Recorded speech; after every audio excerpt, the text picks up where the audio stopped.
What pisses you off in most movies? When the bomb gets defused with 0:01 left on the timer, or the virus stops downloading at 99%.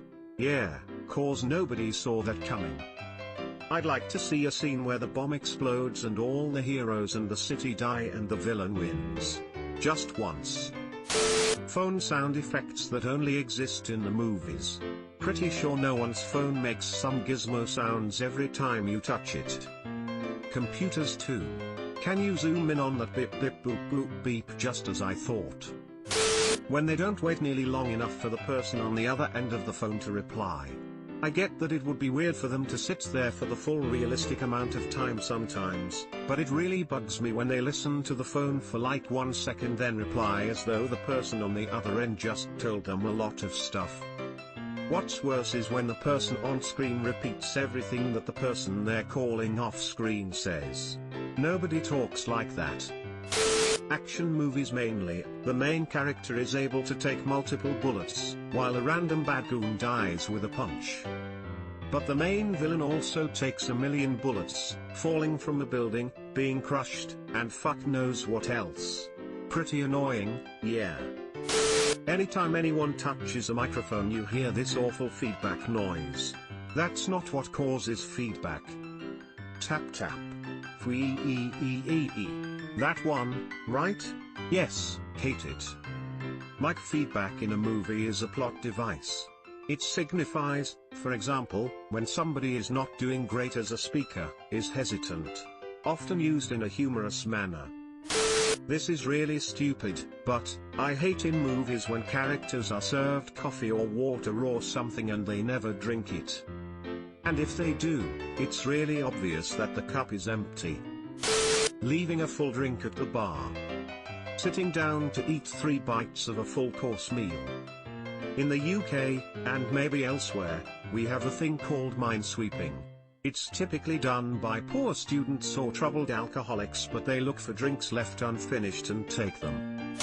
In horror movies, when an adult tells a kid to wait somewhere and the fucking kid starts wandering. Stay in the house, Carl. That's real though, haha, can't leave a child unattended for 3 seconds without them disturbing an unmarked grave or finding a cursed doll. Forgetting about stuff that was introduced earlier or coming up with reasons for not using it. Like when they introduce some awesome new non-lethal weapon and then completely forget it exists an hour later when it would have been incredibly useful. Or like when the main character's mom definitely has breast cancer and then they never mention it again. Chekhov's amnesia. When they drop their weapon after using it once.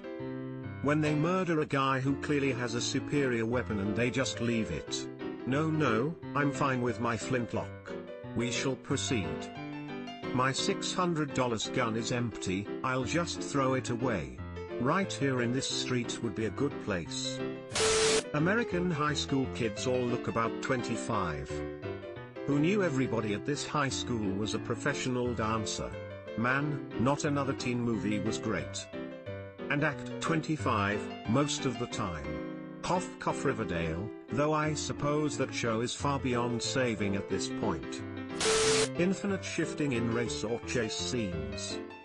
That, and when the driver is already full throttle and another car is catching up alongside, stomping the gas harder magically makes the car go faster. Shifting while driving in reverse. I adore the Fast and Furious franchise, but man is some of that shit dumb. People holding someone at gunpoint from 2 feet away.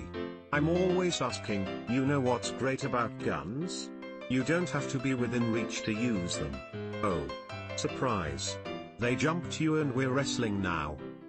This is a real life problem. People love power, and when they have power and a cause, they want that power in your face so you know who's in charge. This irritates me about people in general, especially when they're smug or condescending. Yeah, I never got the whole gun to the head thing. You can duck, push, wrestle or whatever to avoid getting shot. A few feet away and any shot would land without any risk of anything. But I guess the good guy has to win somehow. Knock the guard out. If they're unconscious for that long they're probably dead, cracked their skull open or concussed. Even the latter is ridiculous, as you wake up relatively quickly from a concussion, certainly not long enough for James Bond to slip into a complex, download the files, have sex, and run out again undetected. That guard is dead. It's a scary thought, but many people have probably assumed they can subdue people this way due to how it's been normalized in movies. The old Bonds were hilarious. He didn't even hit their head, just karate chopped their jugular or something. Bond gives the guard a punch onto the head. Guard, I'ma be back tomorrow. Most representations of hacking, I mean, when Live Free or Die Hard sometimes absolutely nails it, and sometimes fucks it up hilariously. You mean you don't just type a whole bunch while staring intently at a computer? You'll love this NCIS scene. Not the one with two people on the same keyboard, an even worse one. Infinite ammo in a gun. You need infinite ammo in a world where bullets can't pass through doors, overturned tables, or drywall.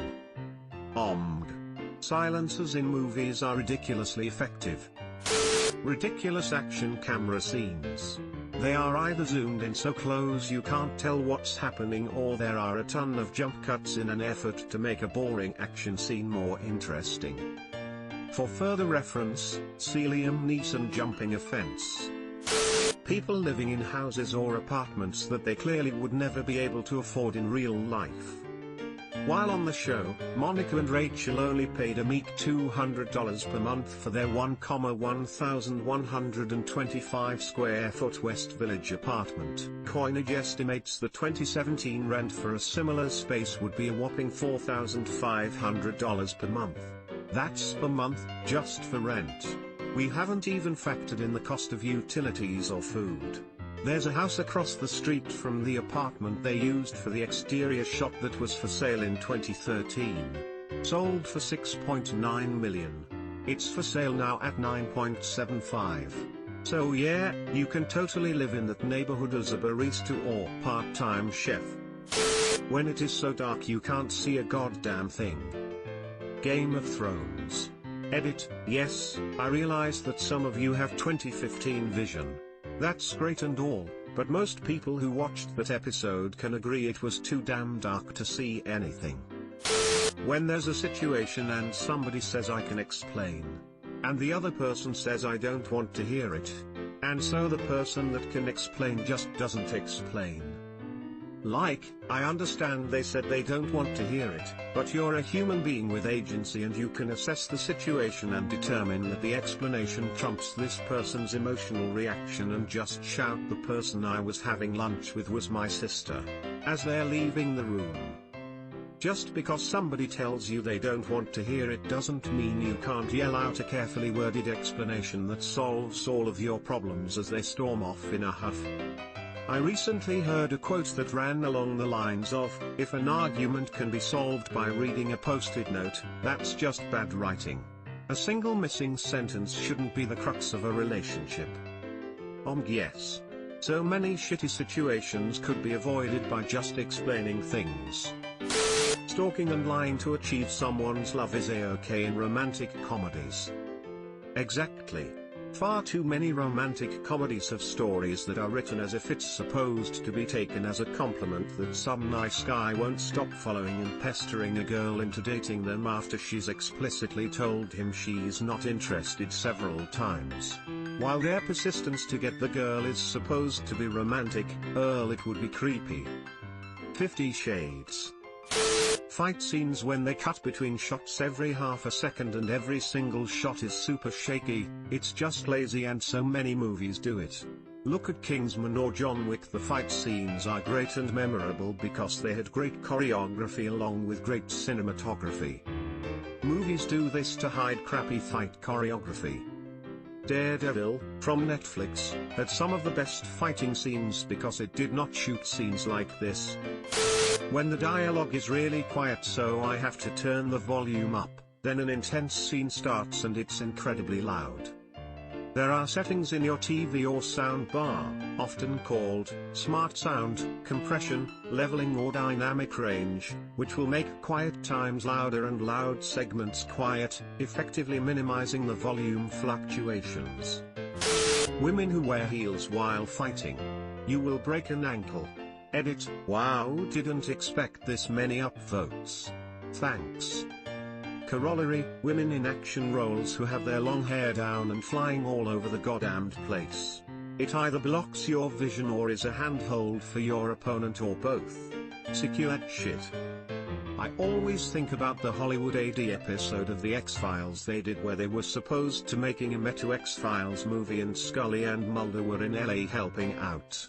And there was a scene with Scully just running back and forth in heels in the background while the actress playing her watched.